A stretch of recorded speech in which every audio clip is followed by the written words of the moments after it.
আজকে আমরা বানাবো আলুর দমের রেসিপি।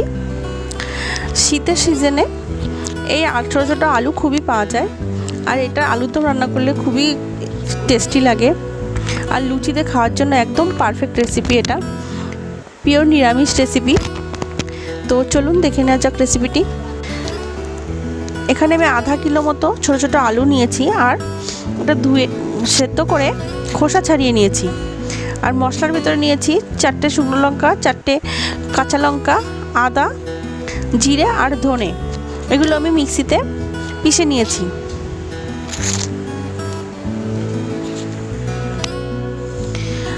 সবার প্রথমে কড়াইতে তেল গরম করে আলুগুলো ভেজে নেব।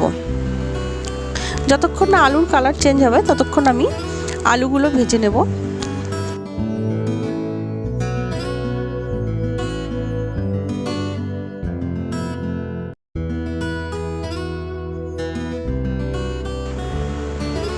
আলু ভাজা প্রায় হয়ে গেছে, এবার আমি আলুগুলো তুলে নেব।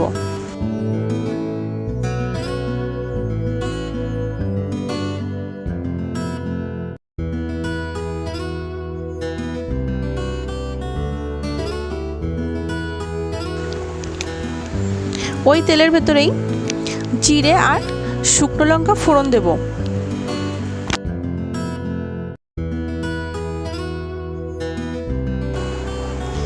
আর 1/4 টিস্পুন হিং দেব। ভালো করে নাড়ি চাড়িয়ে নেব।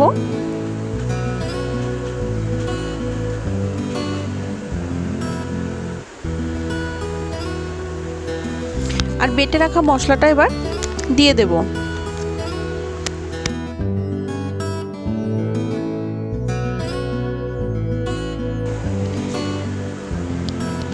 সামান্য একটু জল দিয়ে মশলাটা একটু কষিয়ে নেব 1 মিনিট ধরে, যতক্ষণ না মশলার কাঁচা গন্ধ না যায় ততক্ষণ মশলাটা আমি কষিয়ে নেব।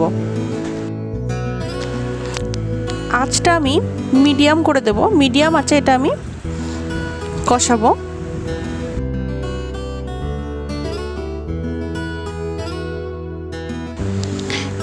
মশলা তেল ছেড়ে দিলে এবার টমেটো, 2টো মিডিয়াম সাইজের টমেটো কেটে দিয়ে দেব। গুঁড়ো মশলার ভিতরে দেব হলুদ গুঁড়ো 1.5 টিস্পুন। এখানে কাশ্মীরি লাল লঙ্কার গুঁড়ি নিয়েছি আমি। আর সামান্য একটু আমচুর পাউডার দেব। যে কোনো আলুর তরকারিতে আমচুর পাউডার আলুর তরকারির টেস্ট বাড়িয়ে দেয়।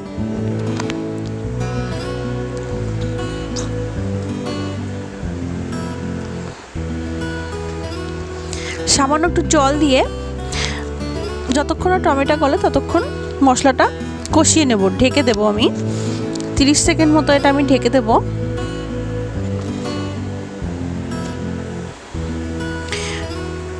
এখানে টমেটোও গলে গেছে আর মশলাও ভালো তেল ছেড়ে দিয়েছে। সুন্দরভাবে মশলা কষানো হয়ে গেছে। এবার ভেজে রাখা আলুগুলো আমি দিয়ে দেব,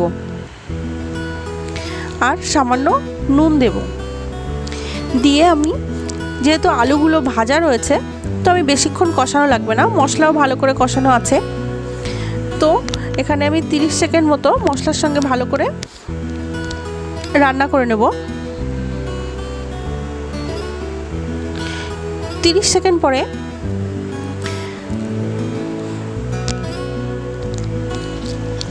এটা আমি 1 গ্লাস মতো জল দেব। যে যেরকম ঝোল খাবেন সে সেরকমই জল দেবেন। আমি এখানে 1 গ্লাস মতো জল দেব। যেহেতু আলু সেদ্ধ করে নেওয়া, তো আমি এখানে কমই জল দেব। আর এটা একটু কম জলই ভালো লাগে, ঝোল ভালো লাগে।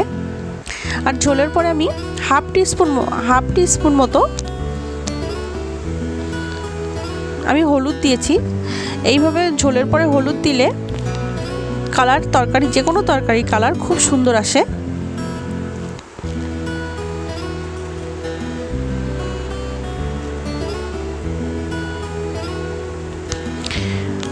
ভালো করে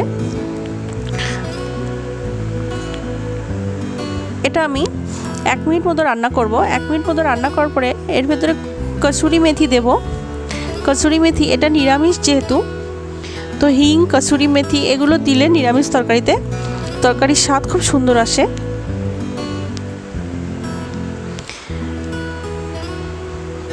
কসুরি মেথি দেওয়ার পরে আমি আরও 2 মিনিট মতো রান্না করব।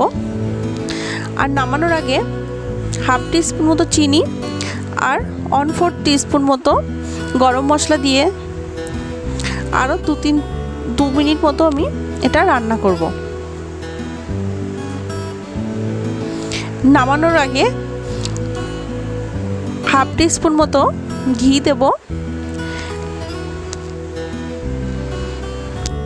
গ্যাস অফ করে দেবো। এবার আমি আলুর দম আমার রেডি হয়ে গেছে। এভাবে রান্না করে নিশ্চয়ই ট্রাই করবেন, খেতে দুর্দান্ত লাগবে নিরামিষ আলুর দম। গরম গরম লুচি বানিয়ে এটা সার্ভ করুন। ফ্রেন্ড, ভিডিওটি কেমন লাগলো কমেন্ট করে নিশ্চয়ই জানাবেন। আর চ্যানেলটি সাবস্ক্রাইব করুন, লাইক করুন। দেখা হবে নতুন কোনো রেসিপি নিয়ে নেক্সট ভিডিওতে। থ্যাংক ইউ ফ্রেন্ড, ভিডিওটি পুরোটা দেখার জন্য।